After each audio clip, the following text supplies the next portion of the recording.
What's up, Rich Squad? Welcome back to the channel. It's your boy Dominic Rich, and if you're new around here, consider hitting the subscribe button and click the little bell to become part of the notification squad. Book to everyone. Book. Is that how you say it, guys? Book. Hi. Welcome back. It's your boy Dominic, and I'm here to give you my review of round 10 of the Hrvatski Telekom Prva Liga. For match number 1, which was the only match I predicted not to end in a draw, the struggling Inter Zaprešić defeated the informed Lokomotiva 2-1, even though I predicted a win for Lokomotiva because, come on guys, they were playing really well. Along with getting revenge for that very big loss early on in the season, Inter picked up a well-needed 3 points to push themselves outside the relegation zone. Lokomotiva opened the scoring through their young informed striker Lirim Kastrati in the 14th minute. But the home team equalized in the 20th minute from a Mahmut free kick. That was a horrible attempt to save the ball. And I'm not sure why Mahmut was actually credited with that goal, because the ball passed the goalkeeper, it hit the post, came off the post,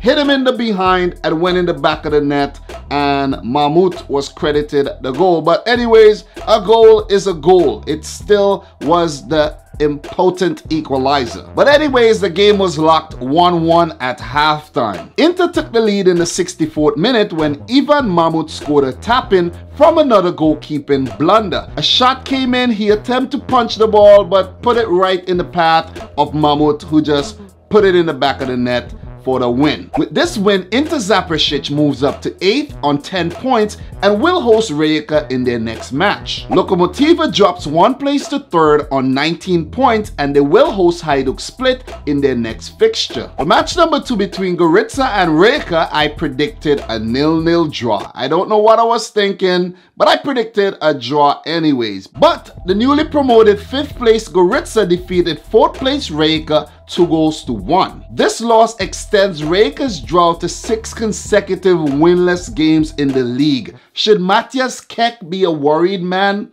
I don't think so. He's been there too long to be worried. I think they will bounce back pretty soon. The game was level up until injury time of the first half, but Matjaz Kek took down Alexander Gorgon in the box, which resulted in a penalty. Jakub Puljic stepped up and dispatched a spot kick to make it 1-0 for the away team. Gorica would equalize early in the second half when Ayayi Atemoen's shot was saved and parried by goalkeeper Slugger into the path of Lukas Walinski, who was first to feast and added to his 6 goals scored so far this season. Atemoen went on to score in the 80th minute to give Gorica the lead. But Rekha was awarded a penalty a few minutes later when Spičić again took down Choliak in the box, and the referee pointed to the spot like, Spičić. No luck at all. He gave away 2 penalties. 2 freaking penalties. Puljic stepped up to the spot once again, but this time around his shot was saved by the goalkeeper, and Spičić must have been one relieved man. Gorica held on for the win and celebrated like they had just won the league title. Or maybe because they lost the first meeting between themselves and Rekha early on in the season, and the revenge just felt so freaking sweet. With this win, Gorica overtake Rekha and go up to 4th on 16 points. They will travel to Slaven for their next fixture. Rekha drops to 5th, stuck on 14 points, and they will play Inter Zaprešić in their next match. For match number 3, which I also predicted to end in a draw, Slaven Belapur recorded only their 2nd victory this season when they defeated Istra 3-1. Slaven scored first when a Bruno Bogojevic cutback was put in by Miljoš Vidovic. In the 61st minute, Jean-Philippe Mendy came on as a substitute and scored a few minutes later in the 66th minute when he beat Istra's offside trap to turn in a free kick. Istra was back in the game 9 minutes later when Robert Perish Kamčić dispatched a beautiful back heel by Arona Sane. Istra threatened to equalize, but they would go on to concede a 3rd goal in the 90th minute when they failed to properly clear a cross. Stipe Bacilic Grgic went on to score his second goal of the season. With this win, Slaven Belapur moves up to 6th on 12 points and will play Gorica in their next match. With this loss, Istra drops back to 9th in the relegation zone on 8 points, and they will face the mighty Dinamo in round 11. Which brings us to match number 4, Rudeš versus Dinamo Zagreb. Dinamo's trip across town to bottom place Rudeš was quite routine as Dinamo romped to a 3-0 victory. Bjelica made 7 changes to the lineup which started versus Anderlecht in the Europa League, and in his 4-4-2 system, guess who was at the top? The former Rudeš striker Mario Budimir. The Rudeš attack threatened the Dinamo defense early on in the game, but Dinamo would go on to break the deadlock in the 23rd minute when Mario Budimir was set up by his namesake Mario Gavranovic to put in the first goal, even though he was marginally or really offside by a yard or so. But the goal counted anyways. The linesman was sleeping. Someone please buy him a drink. Budimir would go on to score 5 minutes later when he headed in a cross, and again he was definitely offside this time. I hope Mario Budimir buys this linesman a drink because he didn't miss one offside. He missed 2 within 5 minutes. Like, wow. Dinamo created quite a few more chances and scored one in the 74th minute when defender Rahmani, also in an offside position, tapped in goal number 3. Bottles for the linesman, please. Bottles for the freaking linesman. Like, 3 goals, 3 freaking offside.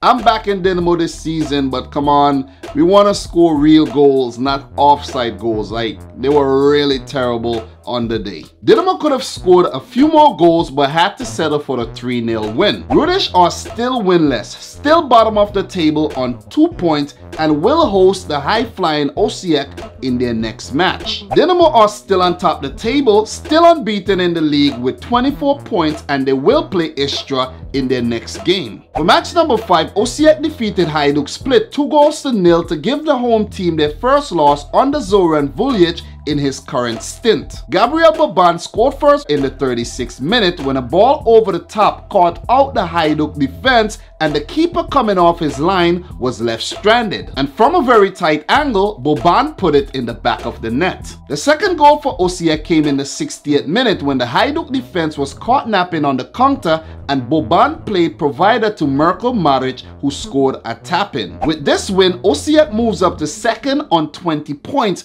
and will play the bottom place team Rudeš in their next fixture. Hajduk split drops to 7th on 11 points, and they will play Lokomotiva in their next match. After the round 10 matches, Dinamo are still on top of the table, still unbeaten in the league on 24 points. Second in the table are Osijek on 20 points, and they look like a team in really good form. In third, we have Lokomotiva on 19 points, and fourth, Gorica climbing up the table on 16 points. In fifth, we have the struggling Rekha still stuck on 14 points, and in sixth, Slaven bagging their second win of the season on 12 points. In seventh, we have Hajduk split on 11 points, suffering their first loss under Zoran Vulic in his current stint.